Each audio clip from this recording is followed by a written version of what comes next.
Hello students, आज हम 11th class NCERT biology unit of life cell उसका topic हम पढ़ेंगे। उससे पहले हम एक पावर पॉइंट स्लाइड्स के द्वारा सेल का इंट्रोडक्शन हम पढ़ चुके हैं। सेल क्या होती है, सेल की अंदर किस प्रकार से वैज्ञानिकों ने अपने अलग अलग व्यूज़ दिए, सेल थ्योरी दी, सेल का प्रिंसिपल दिया। उसके बाद डिफरेंट ऑर्गन्स के बारे में किन किन वैज्ञानिकों का महत्वपूर्ण योगदान था वो हमने पढ़ा, इंट्रोडक्शन पढ़ा। फिर हमने डिफरेंट टाइप्स ऑफ सेल पढ़ी, प्रोकैरियोटिक सेल, यूकैरियोटिक सेल, और उनमें अंतर देखा, क्या अंतर होता है उनके अंदर। तो हम सबसे पहले लेंगे यूकैरियोटिक सेल, और सेल के ऑर्गन हमने पढ़े, कौन कौन से ऑर्गन पाए जाते हैं उसके अंदर। हमने उसके अंदर प्लाज्मा मेम्ब्रेन के बारे में थोड़ी जानकारी ली, cytoplasm, nucleus, ribosome, mitochondria, chloroplast, इस तरह के सभी ऑर्गन जो होते हैं वो यूकैरियोटिक सेल के अंदर पाए जाते हैं। जबकि प्रोकैरियोटिक सेल के अंदर ऑर्गन एब्सेंट होते हैं, सिर्फ न्यूक्लियोइड पाया जाता है और राइबोसोम्स थोड़े बहुत होते हैं और साइटोप्लाज्म उसके अंदर मैनेज होता है। और पूरा का पूरा एक जो स्ट्रक्चर है वो सेल वॉल और प्लाज्मा मेम्ब्रेन के अंदर एनक्लोज रहती है, बंद रहती है। तो यूकैरियोटिक सेल की स्ट्रक्चर हम बाद में डिस्कस करेंगे। पहले हम समझते हैं, प्रोकैरियोटिक बाद में डिस्कस करेंगे। पहले हम समझते हैं यूकैरियोटिक सेल के डिफरेंट ऑर्गन जो सेल के अंदर पाए जाते हैं। यूकैरियोटिक सेल के अंदर कौन कौन से ऑर्गन पाए जाते हैं, उन ऑर्गन की लिस्ट भी मैंने आपको बताई थी भी, ये इस तरह से अरेंज होते हैं और ये ऑर्गन सेल के अंदर पाए जाते हैं। वो पावर पॉइंट स्लाइड के अंदर आपको पूरा डिस्क्रिप्शन वहाँ दे रखा है। तो हम आगे आने वाले जो टॉपिक्स हैं वो प्रत्येक ऑर्गन्स के बारे में डिस्कस करेंगे, प्रत्येक ऑर्गन को डिटेल में स्टडी करेंगे भी, ये ऑर्गन क्या काम करता है, सेल के अंदर पर्टिकुलर ऑर्गन का काम क्या, उसकी स्ट्रक्चर कैसी है। तो आज हम पहली स्ट्रक्चर को लेते हैं न्यूक्लियस, जो सेल का मेजर ऑर्गन होता है, मुख्य अंग होता है न्यूक्लियस, या इसको बोलते हैं केंद्रक। यहाँ आपको डायग्राम दिखाई दे रहा है केंद्रक का। एक टिपिकल न्यूक्लियस जो होता है वो इसी शेप के अंदर, इसी स्ट्रक्चर के अंदर पाया जाता है, जिसके अंदर क्या होता है, न्यूक्लियर मेम्ब्रेन होती है। ये डबल मेम्ब्रेन स्ट्रक्चर वाला ऑर्गन है। इसके चारों ओर दो मेम्ब्रेन पाई जाती है। न्यूक्लियर मेम्ब्रेन के दो पार्ट होते हैं, आउटर मेम्ब्रेन और inner membrane. Outer membrane cytoplasm के कांटेक्ट में रहेगी और इनर मेम्ब्रेन जो है वो न्यूक्लियोप्लाज्म के कांटेक्ट में रहेगी। न्यूक्लियस के अंदर पाया जाने वाला लिक्विड न्यूक्लियोप्लाज्म कहलाता है। तो न्यूक्लियर मेम्ब्रेन, न्यूक्लियस के चारों ओर पाई जाने वाली झिल्ली, जिसको न्यूक्लियर मेम्ब्रेन कहते हैं। न्यूक्लियस माने केंद्रक और मेम्ब्रेन माने झिल्ली, तो केंद्रक झिल्ली बोलते हैं उसको। और उसके अंदर न्यूक्लियोप्लाज्म केंद्रक द्रव्य पाया जाता है और बाहर साइटोप्लाज्म, मतलब कि हम यदि सेल की स्ट्रक्चर बनाएं तो ये एक सेल है, इस सेल का ये न्यूक्लियस है, तो न्यूक्लियस के बाहर ये क्या है, साइटोप्लाज्म, और अंदर क्या है, ये न्यूक्लियोप्लाज्म। तो इस तरह से ये न्यूक्लियर मेम्ब्रेन जो होती है वो साइटोप्लाज्म को न्यूक्लियोप्लाज्म से अलग रखती है। अब आपस में पदार्थों का इंटरचेंज या मॉलिक्यूल्स का इंटरचेंज जो होता है वो न्यूक्लियर पोर के द्वारा होता है। ये स्ट्रक्चर जो होती है न्यूक्लियर पोर है। इसकी संख्या जो होती है प्रत्येक सेल के अंदर, न्यूक्लियस के अंदर लगभग 100 से 1000 तक हो सकती है। वो डिपेंड करता है कि उस न्यूक्लियस का साइज़ कितना बड़ा है या उस सेल का साइज़ कितना बड़ा है। तो न्यूक्लियर पोर, न्यूक्लियस के अंदर पाए जाने वाले छिद्र, जगह जगह पर ये मेम्ब्रेन जो होती है वो थोड़ी अलग रहती है एक दूसरे से, और वहाँ पर खाली स्थान को हम बोलते हैं न्यूक्लियर पोर या केंद्रक छिद्र, जहाँ से वो साइटोप्लाज्म, यहाँ से इस प्रकार न्यूक्लियर पोर पाए जाते हैं जगह जगह पर, जो क्या करते हैं, साइटोप्लाज्म के साथ न्यूक्लियोप्लाज्म को जोड़े रखते हैं, जिसके द्वारा वो पदार्थों का इंटरचेंज या आदान प्रदान करते हैं। उसके बाद इसके अंदर पाया जाता है न्यूक्लियोलस। न्यूक्लियस के अंदर पाई जाने वाली एक छोटी संरचना जिसको केंद्रिका बोलते हैं, ये राइबोसोम या आरएनए बनाती है, या इसके अंदर राइबोसोम्स बनते हैं। ये राइबोसोम रिच होती है, ये राइबोसोम बनाते हैं। राइबोसोम वो न्यूक्लियर मेम्ब्रेन के चारों ओर अपने आप को अरेंज रखते हैं और न्यूक्लियोप्लाज्म के साथ जुड़ी होती है अंतःपर्दवी जालिका। उस ऑर्गन को अपने बाद में समझेंगे। न्यूक्लियोप्लाज्म के साथ, न्यूक्लियर मेम्ब्रेन के साथ कौन जुड़ा हुआ है यहाँ पर, इस प्रकार से एंडोप्लाज्मिक रेटिकुलम जुड़ी होती है, उसे बोलते हैं ईआर या एंडोप्लाज्मिक रेटिकुलम। तो उसको ऑर्गन है, तो उसको हम अलग से डिस्कस करेंगे। पहले हम आज न्यूक्लियस के ऊपर ही कंसंट्रेट करते हैं। तो न्यूक्लियर मेम्ब्रेन, बाहरी मेम्ब्रेन को हम आउटर मेम्ब्रेन, इनर मेम्ब्रेन को हम इनर मेम्ब्रेन, अंदर वाले मेम्ब्रेन को इनर मेम्ब्रेन कहेंगे। इनर मेम्ब्रेन न्यूक्लियोप्लाज्म के साथ कांटेक्ट में रहेगी और आउटर मेम्ब्रेन है वो साइटोप्लाज्म के साथ कांटेक्ट में रहेगी। दोनों के बीच खाली स्थान को, इस स्थान को हम बोलते हैं पेरी न्यूक्लियर स्पेस, इसे बोलते हैं पेरी न्यूक्लियर स्पेस। दोनों झिल्लियों के बीच के स्थान को या दोनों मेम्ब्रेन के बीच के स्थान को न्यूक्लियर पोर हो गया। अब मेजर जो पोर्शन होता है वो पूरे न्यूक्लियस के अंदर इसका होता है केंद्रकीय पदार्थ, जिसको बोलते हैं हम क्रोमेटिन नेटवर्क। ये जालनुमा संरचना होती है। जैसे एक सेल का मुख्य भाग जो होता है वो न्यूक्लियस होता है, तो न्यूक्लियस के अंदर पाया जाता है डीएनए, और डीएनए किस में पाए जाते हैं? गुणसूत्रों में। तो एक साधारण अवस्था में एक कोशिका यदि रेस्टिंग स्टेज में होती है, वो कोई काम नहीं कर रही होती, तो उसका जो नेटवर्क है, क्रोमोसोम जो है वो क्रोमेटिन नेटवर्क के रूप में पाए जाते हैं। मतलब कि क्रोमोसोम ही जो होते हैं वो क्रोमेटिन नेटवर्क में बदलते हैं, और जब सेल को एक्टिव होना होता है, सक्रिय होना होता है, तो क्रोमेटिन नेटवर्क ही क्रोमोसोम के अंदर बदलते हैं, गुणसूत्रों में बदलते हैं। मतलब कि इनका आपस में इंटरचेंज होता रहता है, तो इसको बोलते हैं क्रोमेटिन नेटवर्क। क्रोमेटिन नेटवर्क जो है वो दो पार्ट में बटा होता है इसके अंदर, उसको बोलते हैं हेटेरोक्रोमेटिन और यूक्रोमेटिन। जब हम इस सेल को किसी पर्टिकुलर स्टेनिंग मटेरियल से, अभिरंजक पदार्थ से स्टेन करते हैं, तो स्टेन करने के अलग अलग मटेरियल होते हैं। हम कौन से पदार्थ को, कौन से ऑर्गन को देखना चाहते हैं सेल के, तो वो अलग अलग है, वो हम प्रैक्टिकल में करेंगे तब देखते हैं उसमें क्या क्या होगा। यहाँ हम देखते हैं कि उसको हम स्टेन करते हैं। एक स्टेन मीन्स एक रंग करने वाला एक लिक्विड होता है, जिसकी प्रेजेंस में हम पर्टिकुलर सेल का कोई ऑर्गन देख सकते हैं, उसे बोलते हैं स्टेनिंग करना, या उसे अभिरंजित पदार्थ बोलते हैं। जिस भी पदार्थ से अभिरंजित करेंगे तो पर्टिकुलर ऑर्गन उस अभिरंजित पदार्थ को वो एक्सेप्ट कर लेगा, और उस रंग को हम पहचान कर हम देख सकते हैं कि हमें ये सेल का ये पार्ट है वो दिखाई दे रहा है। तो क्रोमेटिन नेटवर्क को, जिस पार्ट को हम अभिरंजित करते हैं, तो कुछ पार्ट जो होता है वो लाइट स्टेन होता है, उसके ऊपर पूरी तरह से वो अभिरंजित नहीं होता, वो स्टेनिंग जो होती है वो हल्की रह जाती है, वो रंग को पकड़ता नहीं है। उस भाग को हम बोलते हैं यूक्रोमेटिन, जो आपको दिखाई दे रहा है। और कुछ भाग जो होता है उस अभिरंजित पदार्थ को, जिस रंग से हम उस सेल को रंगते हैं, तो वो भाग, उस रंग का वो भाग जो होता है वो उस क्रोमेटिन नेटवर्क के ऊपर गहरा पकड़ लेता है उसको, और वहाँ से वो गहरा दिखाई देता है। उस भाग को हम बोलते हैं हेटेरोक्रोमेटिन। तो इन दोनों के अलग अलग काम हैं। ये काम क्या है वो हम उसको आगे डिस्कस करेंगे जब हम सेल के पूरे स्ट्रक्चर को आगे बढ़ते चले जाएंगे, क्रोमोसोम की स्ट्रक्चर देखेंगे। तो ये दोनों पार्ट जो होते हैं वो क्रोमेटिन नेटवर्क के होते हैं। क्रोमेटिन नेटवर्क ही क्या बनाता है? क्रोमोसोम्स बनाता है। क्रोमेटिन नेटवर्क क्या बनाता है? क्रोमोसोम्स बनाता है। यदि एक सेल के अंदर 46 क्रोमोसोम है, तो वो अपने आप को क्रोमेटिन नेटवर्क के अंदर एक जालनुमा संरचना के अंदर अपने आप को बिखेरे रखते हैं, और वो पूरे सेल के न्यूक्लियस के अंदर फैली हुई कंडीशन में रहते हैं। तो क्रोमेटिन नेटवर्क जो है वो किस में बदलता है? क्रोमोसोम्स में बदलता है। किसमें बदलता है?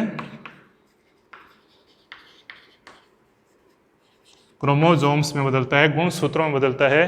कब? जब सेल डिवीजन कर रही होती है। सेल डिवीजन मतलब जब नई कोशिका बन रही होती है। एक कोशिका को या एक सेल को जब दूसरी कोशिका या दो अलग अलग कोशिकाओं में बांटना होता है, या अपने न्यूक्लियर मटेरियल को दो पार्ट में बांटना होता है, उस समय सेल डिवाइड करती है। सेल डिवाइड करेगी तो सेल को दो पार्ट में बांटना होगा, तो केंद्रक भी दो बनेंगे। उस समय क्या करता है? इस क्रोमेटिन नेटवर्क को वो समेटता है, और समेटने की पोजीशन को हम बोलते हैं क्रोमोसोम। उसको अलग अलग पैकेट्स में बंद कर देता है, और पैकेट्स में बंद करने के बाद उस क्रोमोसोम को फिर सेल के अंदर डिवाइड कर लेता है। वो जो पैकेट्स होते हैं उनको हम बोलते हैं क्रोमोसोम्स। अलग अलग क्रोमोसोम्स हैं। जैसे ह्यूमंस के अंदर 46 क्रोमोसोम पाए जाते हैं, तो 46 क्रोमोसोम पूरे क्रोमेटिन नेटवर्क में फैले रहते हैं। अब जैसे ही सेल को नई सेल बनानी होती है, तो 46 क्रोमोसोम को दूसरी सेल में ले जाना होता है, तो वो क्या करता है? पहले उनके 46 पैकेट्स बनाएगा। इसका मतलब 46 क्रोमोसोम बनाएगा। तो वो पैकेट्स एज इट इज़ दूसरी सेल के अंदर ट्रांसफर होते हैं। ये महत्वपूर्ण जेनेटिक मटेरियल होता है, आनुवंशिक पदार्थ होता है। इसमें किसी प्रकार की हेर फेर की गुंजाइश नहीं होती है। तो ये पूरा तरीके से सिस्टमेटिक होता है। इसमें गलती होने की गुंजाइश 1% भी नहीं होती। तो आनुवंशिक पदार्थों का स्थानांतरण या ट्रांसफ़र जो होता है वो क्रोमोसोम करता है। तो क्रोमोसोम जो होते हैं वो क्रोमेटिन नेटवर्क से बनते हैं जब सेल को डिवाइड करना होता है, सेल को विभाजन करना होता है। अब ये क्रोमोसोम बनते कैसे हैं ये महत्वपूर्ण है।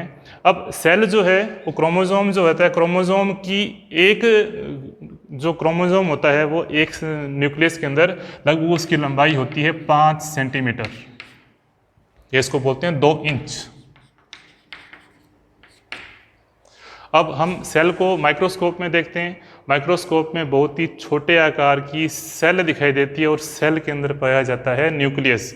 तो आप माइक्रोस्कोप में जब सेल को देखते हो और माइक्रोस्कोप में देखने के बावजूद हमें बहुत ही छोटे आकार का न्यूक्लियस दिखाई देता है, उस न्यूक्लियस के अंदर एक क्रोमोसोम जो होता है वो 5 सेंटीमीटर लंबा होता है, या एक क्रोमोसोम एक जो उसका क्रोमोसोम की लंबाई होती है वो 5 सेंटीमीटर होती है। तो वो 5 सेंटीमीटर लंबाई अपने आप को अरेंज कैसे करती है ताकि वो पूरी तरह से एक पैकेट में या एक क्रोमोसोम में पैक हो जाए। इस तरह के 46 क्रोमोसोम होते हैं। तो आप सोचो कि हमारा जो क्रोमोसोम है, क्रोमेटिन नेटवर्क है, वो डीएनए की शेप में होता है और डीएनए को ही क्रोमोसोम अपने पास बांध लेता है या अपने स्ट्रक्चर को पैक कर लेता है किसकी शेप में, क्रोमोसोम्स की शेप में।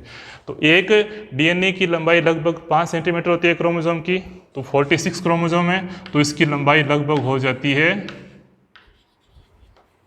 200 मीटर या 200 मीटर एक सेल के डीएनए की लंबाई होती है टोटल। तो इस सारे को अरेंज करना या इस प्रकार के पैकेट्स को अरेंज करना बहुत टिपिकल काम होता है। कैसे होता है हम देखते हैं। इस प्रोसेस को जब क्रोमेटिन नेटवर्क क्रोमोसोम में बदलता है, इस प्रोसेस को हम बोलते हैं कंडेंसेशन या संघनन। क्रोमेटिन नेटवर्क का संघनन होना, कंडेंसेशन होना, ताकि एक क्रोमेटिन जो है वो पूरे क्रोमोसोम में बदल जाए। हम एग्जाम्पल लेंगे यहाँ पर केवल एक क्रोमोसोम बनने का। इस तरह के ह्यूमंस के अंदर यदि 46 क्रोमोसोम हैं तो वो 46 क्रोमोसोम को बदलेगा। मटर के पौधे में 14 गुणसूत्र होते हैं या 14 क्रोमोसोम होते हैं तो उनको वो 14 क्रोमोसोम में ही बदलेगा। जिस ऑर्गेनिज्म में जितने क्रोमोसोम पाए जाते हैं उनके उतने ही पैकेट्स वो बनाता है क्रोमोसोम्स की शेप में, उनके उतने क्रोमोसोम को वो बनाएगा। अब ये कंडेंसेशन कैसे होता है, क्रोमेटिन नेटवर्क जो डीएनए होता है उसको किस रूप में बदलता है। इस क्रोमेटिन नेटवर्क को जगह जगह पर बांधने के लिए या जगह जगह पर अरेंज करने के लिए, आपस में जोड़ने के लिए 2 तरह की प्रोटीन पाई जाती है, हिस्टोन और नॉन हिस्टोन प्रोटीन। क्या करती है, नॉन हिस्टोन प्रोटीन और हिस्टोन प्रोटीन जो होती है वो जगह जगह पर इसको जोड़ने में हेल्प करती है, या ऐसा माने कि इसको मजबूती प्रदान करने के लिए इसके चारों ओर हिस्टोन प्रोटीन पाई जाती है, जिसके कारण ये पूरा क्रोमोसोम कहीं से भी टूट ना जाए, ब्रेक ना हो जाए। क्योंकि क्रोमोसोम यदि टूट गया, ब्रेक हो गया तो वो जीन उतने के उतने वहाँ से क्या हो जाएंगे, डैमेज हो जाएंगे, जिसके कारण लक्षण जो होंगे वो पीढ़ी दर पीढ़ी आगे स्थानांतरण नहीं होंगे, वो लक्षण वहीं पर उसी सेल तक रह जाएंगे। तो हिस्टोन, नॉन हिस्टोन प्रोटीन जो होते हैं और क्रोमेटिन नेटवर्क, ये तीनों मिलकर क्या करते हैं, क्रोमोसोम की स्ट्रक्चर बनाते हैं। क्रोमोसोम की स्ट्रक्चर के बनने को हम बोलते हैं क्रोमोसोम का संघनन या कंडेंसेशन। अब ये होता कैसे है ये समझते हैं पहले, किस प्रकार से वो कंडेंसेशन होता है।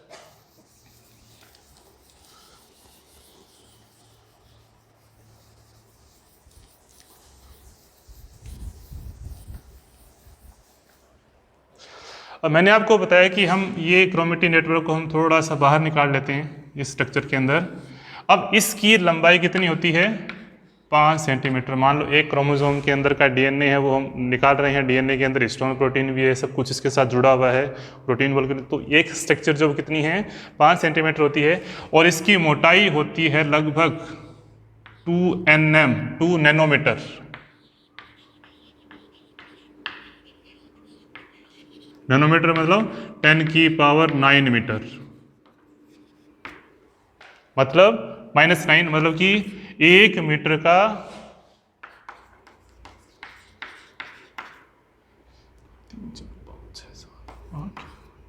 इतना हिस्सा, 10 के 1 के आगे 9 जीरो लगाओ, इसका मतलब 10⁻⁹ इतना माइन्यूट या इतना मोटाई इसकी पाई जाती है। इसकी मोटाई कितनी होती है, 2 nm, तो 1 नैनोमीटर होती है।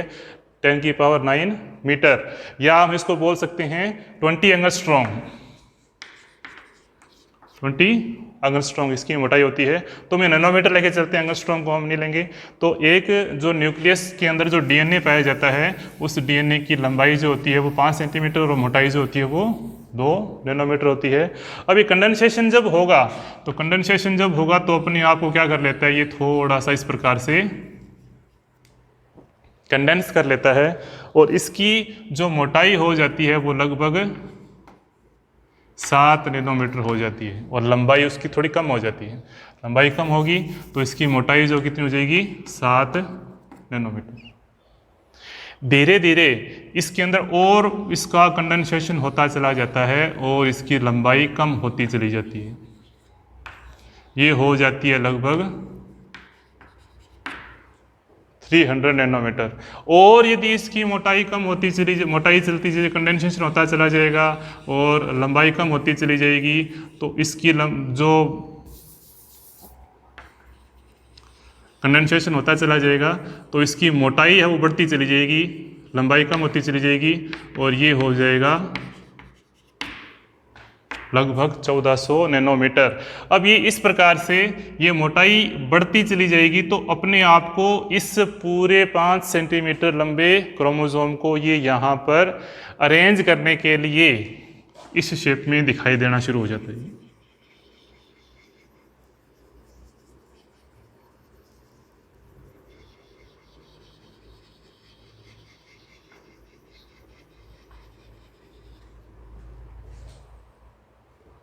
पूरा का पूरा क्रोमोसोम पर कंडेंस कर लिया, तो यहाँ पर इसकी मोटाई कितनी होगी, ये 1400 nm, और अपने आप को ये पूरी तरह से क्या कर लेता है, कंडेंस कर लेता है। इस तरह से कंडेंस करता करता क्या कर लेता है, ये पूरे स्ट्रक्चर को इस प्रकार से अरेंज कर लेता है, तो इसकी मोटाई हो जाती है 1400 nm।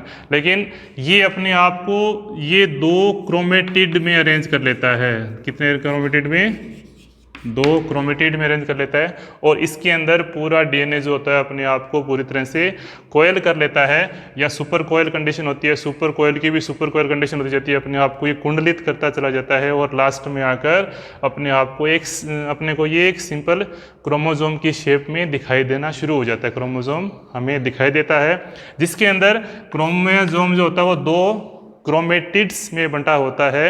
इन क्रोमेटिड्स के अंदर ये क्रोमेटिड इसी का ही भाग है, क्योंकि इसी डीएनए से ही बना, तो इसको हम बोलते हैं सिस्टर क्रोमेटिड। ये इसका सिस्टर क्रोमेटिड है, मतलब कि ये एक दूसरे के क्या हैं, एक दूसरे के जैसे ही हैं, क्योंकि एक डीएनए हमें इस शेप के अंदर बदल जाता है। इसके साथ साथ डीएनए के साथ कौन होगा, यहाँ पर histone plus non histone protein भी इसके साथ क्या होगी, पूरी तरह से सुपर कोयल कंडीशन के अंदर होगी, और पूरी तरह से अपने आप को कोयल कर लेगी। अब ये क्रोमोसोम जो होता है, जब सिस्टर क्रोमेटिड आपस में जुड़ते हैं, तो जहाँ पर दोनों सिस्टर क्रोमेटिड जुड़ते हैं उस भाग को हम बोलते हैं सेंट्रोमियर। उस भाग को हम क्या बोलते हैं, सेंट्रोमियर। तो सेंट्रोमियर जो होता है वो 2 सिस्टर क्रोमेटिड को आपस में जोड़ता है। सिस्टर क्रोमेटिड बनते क्यों हैं, सिस्टर क्रोमेटिड इसलिए बनते हैं कि वो क्रोमोसोम का कंडेंसेशन या संघनन इतना ज़्यादा हो जाता है कि वो एक सिंगल शेप के अंदर अपने आप को कंट्रोल नहीं कर पाता, या वहाँ पर अपने आप को वो व्यवस्थित नहीं कर पाता है, तो उसके 2 क्रोमेटिड्स या 2 भागों में अपने आप को बांट लेता है। लेकिन वो वास्तव में क्या होता है, एक पूरा क्रोमेटिन नेटवर्क का एक क्रोमोसोम ही होता है। इस भाग को जब सिस्टर क्रोमेटिड आपस में जुड़े होते हैं उस भाग को क्या बोलते हैं, हम सेंट्रोमियर कहते हैं। ये एक टिपिकल क्रोमोसोम की स्ट्रक्चर जो होती है, इस तरह से कुल कितने क्रोमोसोम पाए जाते हैं, 46। तो 46 क्रोमोसोम इस तरह से हमें वो दिखाई देने शुरू हो जाते हैं। ये एक सिंगल क्रोमोसोम है, इस तरह से 46 क्रोमोसोम सेल में अपने आप को अरेंज कर लेते हैं। कब, जब सेल एक्टिव होती है, या सेल को क्या करना होता है, जब डिवीज़न करना शुरू करना होता है, मतलब कि अपने न्यूक्लियर मटेरियल को या अपने जेनेटिक मटेरियल डीएनए को एक सेल से दूसरी सेल में ट्रांसफ़र करना होता है, तो उनको पैकेट्स के रूप में उनकी पैकिंग कर लेता है। तो इसी को हम बोलते हैं डीएनए की पैकेजिंग। तो डीएनए की पैकेजिंग करने के प्रोसेस में क्रोमोसोम बनते हैं। जब क्रोमोसोम बन जाते हैं तो एक क्रोमोसोम की स्ट्रक्चर मैंने आपको यहाँ पर दिखाई है, ये क्रोमोसोम यहाँ दिखाई दे रहा है। इसमें क्या है, इस क्रोमोसोम के इस पूरे भाग के ऊपर, पूरी स्ट्रक्चर के ऊपर क्या पाया जाता है, इसके ऊपर इस प्रकार से पूरा अपने आप को ये कवर कर लेता है। जब कवर कर लेता है तो इस स्ट्रक्चर को हम बोलते हैं पेलिकल। पूरे क्रोमोसोम के ऊपर पाई जाने वाली पतली प्रोटीन की संरचना जो उससे चारों ओर से कवर करती है, ताकि पूरा जो क्रोमेटिड का जो पार्ट है, जो क्रोमोसोम जो अंदर उसके डीएनए का मटेरियल है, वो किसी न किसी तरीके से वहाँ से निकल ना जाए या वहाँ से छिटक ना जाए जब दूसरी सेल के अंदर वो ट्रांसफ़र होगा। तो एक टिपिकल क्रोमोसोम की स्ट्रक्चर यहाँ दिखाई दे रही है, जिसके अंदर ये जो है ये डीएनए पूरा जो दिखाई दे रहा है, जो डीएनए है, इसको हम बोलते हैं क्रोमोनिमा। जो मटेरियल अपने आप को कोयल कर लेता है उसे क्या बोलते हैं हम, क्रोमोनिमा। जिसके अंदर ये है इसका सेंट्रोमियर, जहां पर वो उसे क्या करता है, दोनों सिस्टर क्रोमेटिड्स को आपस में जोड़ता है। जोड़ने वाले भाग को हम क्या बोलते हैं, सेंट्रोमियर। अब सेंट्रोमियर जहां पर पाया जाता है वहां पर क्रोमोसोम थोड़ा सा संकुचित हो जाता है, वहां पे कॉन्ट्रैक्ट हो जाता है, उस भाग को हम बोलते हैं प्राइमरी कॉन्स्ट्रिक्शन, प्राथमिक संकुचन। सेंट्रोमियर वाले पोजीशन को हम क्या बोलते हैं, प्राथमिक संकुचन। फिर वही सिस्टर क्रोमेटिड आगे चलते चले जाते हैं। अब कुछ क्रोमोसोम ऐसे होते हैं जो अपने साथ इस केंद्रिका को भी साथ रखते हैं। ये क्रोमोसोम 46 में से 2 या 3 जोड़े ही होते हैं, मतलब कुल 3 या 4 क्रोमोसोम में क्या होते हैं, अपने साथ न्यूक्लियोलस या केंद्रिका को जोड़े रखते हैं। ऐसे क्रोमोसोम जिनके अंदर न्यूक्लियोलस को जोड़ने का रीजन पाया जाता है, उस रीजन को हम बोलते हैं NOR, न्यूक्लियोलर ऑर्गेनाइजर या केंद्रिका संगठन। ये केंद्रिका संगठन क्या करता है, अपने साथ यहाँ पर न्यूक्लियोलस को क्या करता है, जोड़ रखता है। किसको जोड़ रखेगा, ये न्यूक्लियोलस या केंद्रिका को जोड़ रखता है। ऐसे क्रोमोसोम 3 से 4 क्रोमोसोम ही कुल पाए जाते हैं पूरी सेल के अंदर। पूरी एक सेल के अंदर 3 या 4 क्रोमोसोम होते हैं। यदि ह्यूमंस की बात करें, ह्यूमंस के अंदर क्रोमोसोम नंबर 13, 14, 15 और 21, टोटल 46 क्रोमोसोम पाए जाते हैं। इसका मतलब 23 पेयर्स होंगे, तो 13 पेयर्स में, 14 पेयर में, 15 पेयर में, 21 नंबर पेयर के अंदर क्या पाया जाता है, ये न्यूक्लियोलर ऑर्गेनाइजर पाया जाता है।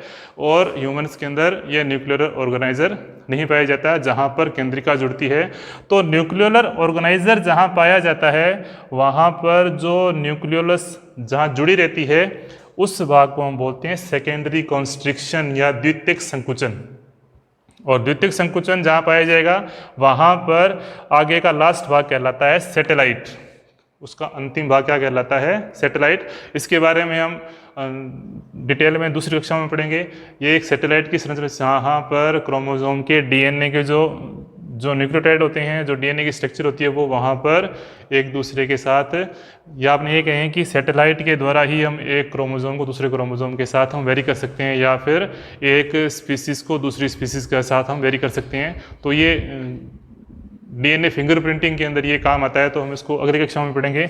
यहाँ तक इतना समझ लो कि क्रोमोसोम के अंदर 2 संकुचन पाए जाते हैं, प्राथमिक संकुचन, द्वितीयक संकुचन। प्राथमिक संकुचन वाले भाग को सेंट्रोमियर बोलते हैं, जो हमें क्रोमोसोम के 2 सिस्टर क्रोमेटिड को जोड़ता है। द्वितीयक संकुचन सभी गुणसूत्रों में नहीं पाया जाता, सभी क्रोमोसोम में नहीं पाया जाता। ये उन्हीं क्रोमोसोम में पाया जाता है जो अपने साथ न्यूक्लियस को जोड़ता है, न्यूक्लियोलस को जोड़ता है या केंद्रिका को जोड़ता है, और उसे ही हम बोलते हैं न्यूक्लियोलर ऑर्गेनाइजर NOR। और सैटेलाइट पाया जाता है। अब जब क्रोमोसोम अपने आप को पूरी तरह से पैक कर लेता है तो उसके दोनों सिरे भी बंद होने जरूरी है। बंद होने वाले भाग को हम बोलते हैं टेलोमेयर, मतलब कि ये क्रोमोसोम के अंतिम सिरे होते हैं। इन भागों से क्रोमोसोम का जो जेनेटिक मटेरियल है वो किसी तरीके से बाहर नहीं निकल सकता, तो इसको हम क्या बोलते हैं, टेलोमियर। टेलोमियर जो होता है वो क्रोमोसोम के अंतिम सिरे कहलाते हैं, या हम इसको बोलते हैं कि क्रोमोसोम के ये डेड एंड, मतलब कि पिरो एंड है। इनसे बाहर क्रोमोसोम किसी भी तरीके से जेनेटिक मटेरियल को बाहर नहीं निकलने देता। तो एक टिपिकल क्रोमोसोम की स्ट्रक्चर है, कहाँ से बदला ये? क्रोमेटिन नेटवर्क के अंदर वो stone protein, non stone protein वो अपने आप को अरेंज कर लेता है और अरेंज करके अपने आप को सुपर कोयल कंडीशन के अंदर अपने आप को पैक कर लेता है। तो डीएनए की पैकेजिंग, हम उसको क्या बोलते हैं? डीएनए की पैकेजिंग बोलते हैं। जो स्ट्रक्चर बनती है वो क्रोमोसोम के रूप में बनती है। यदि आपको इसी चैप्टर के साथ आपको डीएनए की पैकेजिंग समझनी है तो इसी वीडियो के डिस्क्रिप्शन के अंदर डीएनए की पैकेजिंग का वीडियो है, तो आप इस वीडियो को डीएनए की पैकेजिंग के साथ आसानी से समझ सकते हैं। बहुत ही ईजी तरीके से समझाया गया है, तो वहाँ से हम समझ सकते हैं। तो ये न्यूक्लियोसोम, ये जो डीएनए क्रोमोसोम्स हैं, ये क्या करते हैं? जेनेटिक मटेरियल को ट्रांसफ़र करते हैं, और जेनेटिक मटेरियल को ट्रांसफ़र करने के लिए सेल डिवीज़न किया जाता है, और सेल डिवीज़न होगा तभी वो एक सेल से मटेरियल दूसरी सेल के अंदर ट्रांसफ़र होगा। तो एक ये क्रोमोसोम की स्ट्रक्चर है जिसके अंदर सेंट्रोमियर है, प्राइमरी कॉन्स्ट्रिक्शन, सेकेंडरी कॉन्स्ट्रिक्शन पाया जाता है। अब इस प्राइमरी कॉन्स्ट्रिक्शन या सेंट्रोमियर की पोजीशन के आधार पर पूरे क्रोमोसोम को हम 4 भागों में बांट सकते हैं, या 4 टाइप के क्रोमोसोम सेल के अंदर पाए जाते हैं। यदि सेंट्रोमियर इन दोनों क्रोमेटिड्स के बिल्कुल सेंटर में प्रेजेंट होता है तो हम इसको बोलते हैं मेटासेंट्रिक।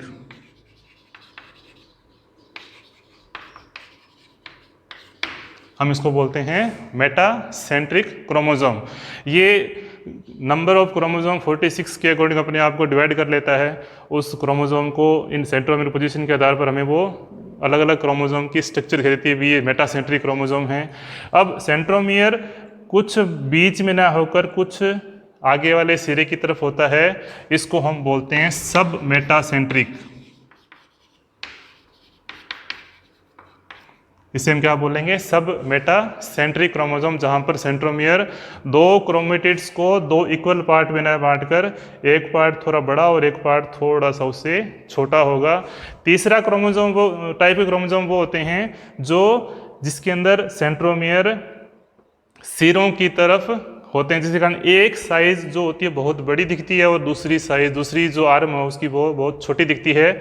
इस भाग को हम बोलते हैं एक्रोसेंट्रिक।